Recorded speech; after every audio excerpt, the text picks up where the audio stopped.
donde dice, pero recibiréis poder cuando haya venido sobre vosotros el Espíritu Santo, y me seréis testigos en Jerusalén, en toda Judea, en Samaria y hasta lo último de la tierra. Pero quiero decirles algo. Les voy a hablar de otro poder. No poder para gobernar, no poder para ser autoridad. Les voy a hablar de otro poder, y es el poder del Espíritu Santo. Cuando haya venido sobre vosotros el Espíritu Santo, entonces ustedes me van a ser testigos. Y eso cambia toda la perspectiva en la mente de los discípulos. Ellos querían poder para gobernar, pero el Señor les dice que les iba a dar poder para evangelizar. Y eso es diferente. Si a nosotros nos dieran ahora a escoger, ¿qué quieres? ¿Ser autoridad? ¿Quieres tener poder para autoridad? ¿Quieres tener el poder de un alcalde? ¿Quieres tener el poder de un gobernador? ¿O quieres tener el poder que tiene un presidente de la república? ¿Qué es lo que diríamos nosotros? Los discípulos estaban interesados en el poder de gobernar. Pero el Señor Jesús estaba interesado en darles a ellos un poder diferente. Y es el poder para llevar el Evangelio. Pero ese Evangelio iba a ser llevado no solamente en cuanto a la expresión verbal, sino que iba a ser llevado en las señales que iban a acompañar a aquellos discípulos que llevaran el Evangelio. El Señor sigue dando de su poder. ¿Y para qué es ese poder? ¿Para qué somos bautizados con el Espíritu Santo?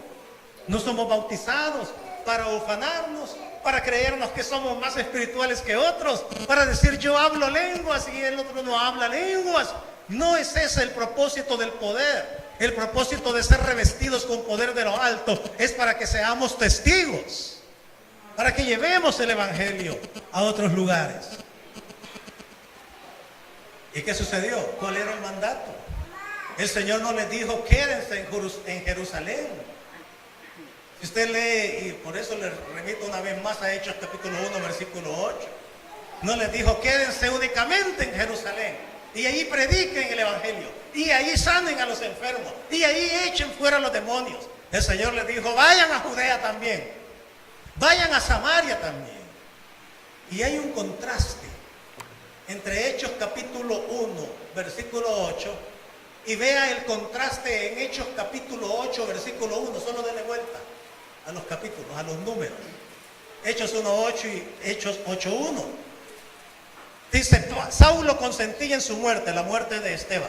En aquel día hubo una gran persecución contra la iglesia que estaba en Jerusalén, y todos fueron esparcidos. ¿Por dónde fueron esparcidos? ¿Por dónde? Por Judea y por Samaria. ¿Y dónde estaban ellos? ¿Alguno me puede decir dónde estaban los discípulos antes de ser esparcidos a Judea y Samaria? Jerusalén, correcto. Estaban en Jerusalén. Se habían quedado en Jerusalén. Pero el mandato no era quédense en Jerusalén. El mandato era vayan a Judea después, y después vayan a Samaria, y después hasta lo último de la tierra.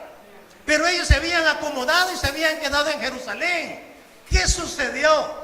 Que el Señor permitió que se levantara una gran persecución en contra de los creyentes cristianos que estaban en Jerusalén. ¿Y ellos qué tuvieron que hacer? Salir huyendo. Me imagino que ya no había trabajo para ellos, que ya no había alimentos o estaban coartados los alimentos que le vendían a los cristianos. Había una gran persecución contra ellos.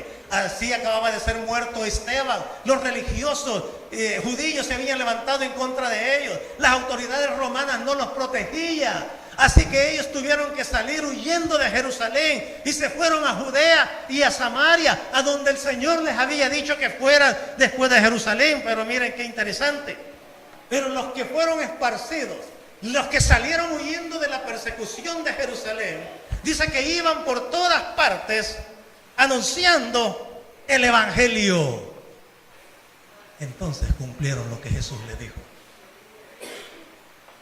Jerusalén, aunque sea empujaditos, aunque sea forzados por una persecución.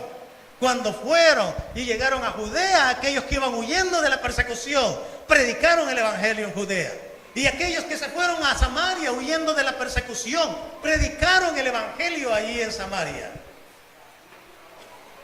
Porque eso es muy importante. Saber que la iglesia es como un hospital.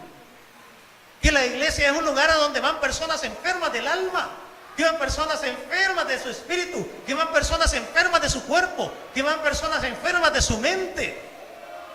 Y llegan a la iglesia, y así como llegan a un hospital y les dan una medicina para aliviar su dolor, así también cuando la gente enferma del espíritu, enferma del alma, enferma del cuerpo, enferma de la mente, enferma de sus emociones o del corazón, como usted quiera, llega a una iglesia en donde está el Espíritu del Señor, salen reconfortados y salen aliviados o salen sanos o salen liberados por el poder del Espíritu Santo de Dios. Y esa es nuestra misión. Y yo pienso y digo, Señor, tú dijiste, y este evangelio será predicado hasta los confines de la tierra, hasta lo último de la tierra, y entonces vendrá el fin.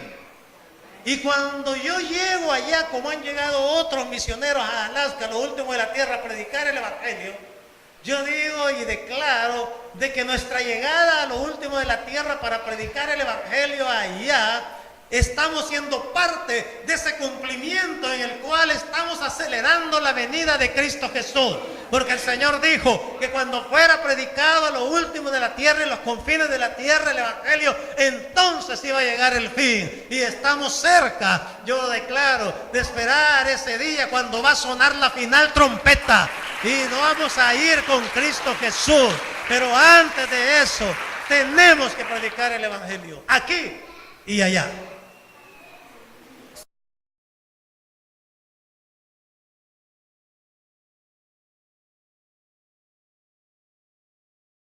Recordando en el camino en la troncal del norte,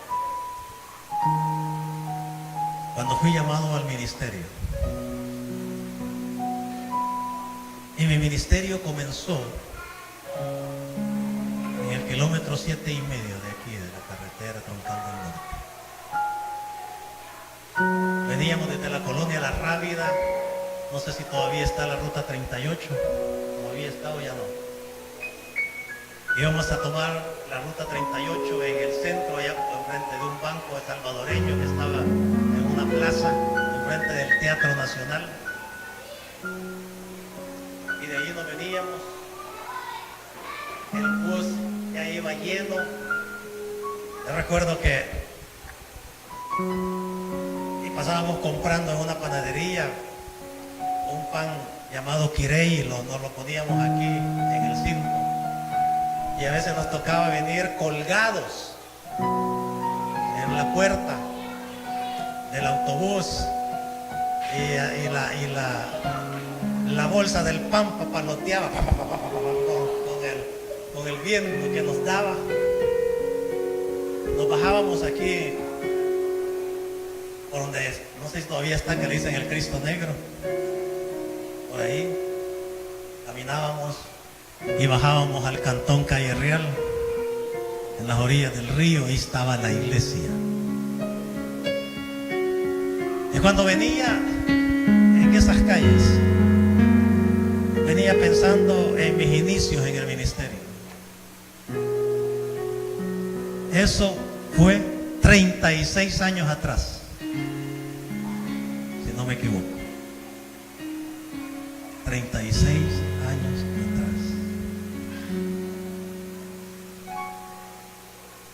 Y venía en la misma carretera. Y venía para una iglesia que está también en la troncal del norte. ¿Quién iba a creer que 36 años después iba a recorrer yo las mismas calles para venir a otra iglesia? Con una vida completamente diferente de la que inicié de joven el ministerio. Jamás me imaginé en aquellos tiempos que yo 36 años después iba a venir manejando hacia esta iglesia, pero después de haber estado predicando allá en lo último de la tierra. Eso solo Dios lo puede hacer.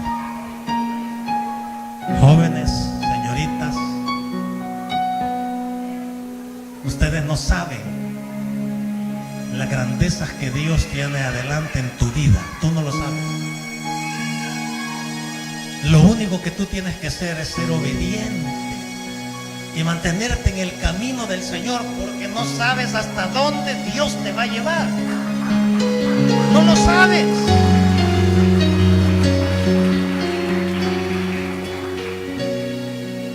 Yo no soy de una familia de clase media. Ahí me perdonan si me estoy tomando un poquito más de tiempo. Yo no soy de una familia de clase media. No, mis orígenes no fueron en una casa propia. Yo no andaba en carro, yo andaba en bus, andaba a pie. Yo no estudié en el Liceo Salvadoreño, no estudié en el Externado San José. Yo estudié becado en un liceo cristiano, en donde cuando yo le dije a mis compañeros que iba a estudiar en el liceo cristiano en aquellos entonces, cuando era un adolescente, se burlaban de mí porque el liceo cristiano era de lo más bajero. Mi padre un hombre alcohólico, mi madre una costurera. El destino que yo hubiera tenido en mi vida era agarrar el alcoholismo de mi padre, pero no lo agarré, y le voy a decir por qué. Un día, yo recuerdo, tendría quizás como unos 8 o 9 años de edad. Yo le iba a comprar la cerveza a mi papá. Desde niño yo tenía contacto con la cerveza. Mis manos tenían contacto con el vicio desde niño, desde pequeño, imagínese usted. Y él me mandaba a las tiendas. Me mandaba a las tiendas a comprarle la cerveza. Y yo no sé por qué a los borrachos, a los bolos les gusta la cerveza bien helada. Quizás para quitarse la sed, pero mire, yo me estoy quitando la sed aquí, bien rico, y no es una cerveza, sino es agua. Pero ellos tienen su propia excusa. Y me mandaba a traer la cerveza bien helada. Un día, cuando yo tenía quizás 8 o 9 años de edad, pero no pasaba de los 10, yo recuerdo que él me mandó a comprar la cerveza. Vivíamos en la colonia Atlacá. Y yo fui, y cuando venía con la cerveza, bien, ya como todo niño, cumpliendo el mandado, se lo entrego a mi papá, y cuando mi padre toma la cerveza, la agarra en sus manos, dice: esto no está helado, y avienta y estrella en la pared la botella, y salen los vidrios y sale toda la espuma, y yo me asusté. Y él me dijo: me vas a ir a comprar otra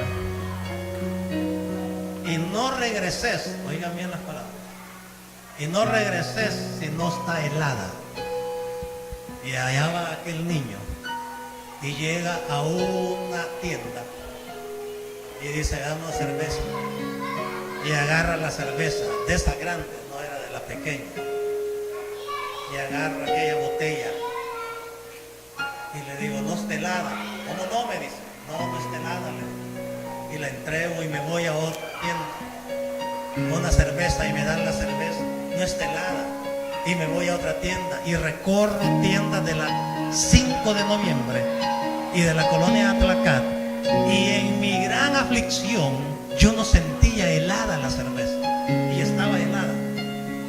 Llego al último lugar, enfrente de donde quedaba la Guardia Nacional, porque me dijeron que el señor que vendía ahí las cervezas, él sí las vendía heladas. Y llego y le digo, me da una cerveza. Y él viene y se va no al refrigerador, sino que se va ¿cómo se llaman aquellas cosas? Que son, no me acuerdo cómo se llaman, congeladores, ¿verdad? No era refrigerador, no, son esos aquellos horizontales. Y el freezer. Y abre el freezer y de abajo saca una cerveza y me la da. Y yo la toco y era tan grande mi aflicción que yo dije, no está helada. Y ahí estaban unos bolos. Y se tira la carcajada y me dan una gran humillación porque dice el dueño de la tienda, ¡ah, ja, ja, ja! Mira este mono, dice que no está helada. ¡Ah, ja, ja, ja, ja! Se pusieron a reír los demás borrachos. ¿Se pueden imaginar ustedes el trauma en mi vida de niño? Pero era la última tienda. Y agarro la cerveza y me voy a donde mi padre. Subo la escalera, yo no quería llegar a la casa. Subo las escaleras del segundo piso. Abro la puerta y allá estaba esperándome mi padre. Y yo recuerdo que llevaba y me temblaba la mano. Me temblaba la mano y el corazón y le entregué.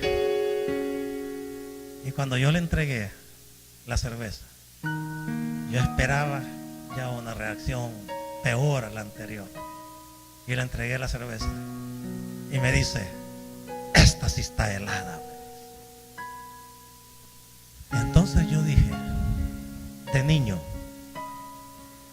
yo no voy a seguir el camino de mi padre. Yo no voy a ser un borracho como mi papá. Yo no voy a seguir el ejemplo de él. Yo no voy a tomar ese vicio. Y desde niño yo tomé esa decisión de no fracasar en el vicio como fracasó mi padre. Y me mantuve. No te digo que no experimenté quizás mi desliz probando, pero nunca llegué al vicio. Porque cuando yo probaba la cerveza la aborrecía. Porque me acordaba todo el sufrimiento en la casa por el vicio de mi padre. Haber perdido el apartamento donde vivíamos, haber quedado descalzo porque no había para comprar zapatos. Y yo dije, no voy a agarrar el vicio de mi padre. Y le entregué mi vida a Cristo Jesús. A los 15 años de edad fui bautizado en agua. A los 14 años de edad, creo que a los 16 años de edad fui bautizado con el Espíritu Santo. Como a los 21 o 22 años de edad entré al ministerio y cuando venía a predicar a Calle Real. Y desde entonces mi vida, a pesar de no ser rico, a pesar de no tener una casa propia, a pesar de no tener abundancia de riqueza, mi vida es feliz en Cristo Jesús.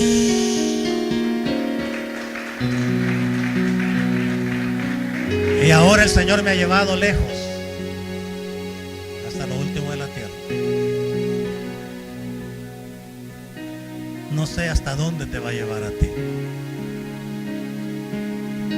No sé qué tan lejos te va a llevar el Señor. Pero lo único que te puedo decir es que si tú te mantienes firme en el camino del Señor, el Señor te va a dar grandes sorpresas que tú jamás en tu vida te las puedes haber imaginado. Y todo porque te lo mereces, no, Señor. Y todo porque tú te lo ganaste, no, Señor. Todo va a ser por la gracia y misericordia de Dios. Señor te bendiga.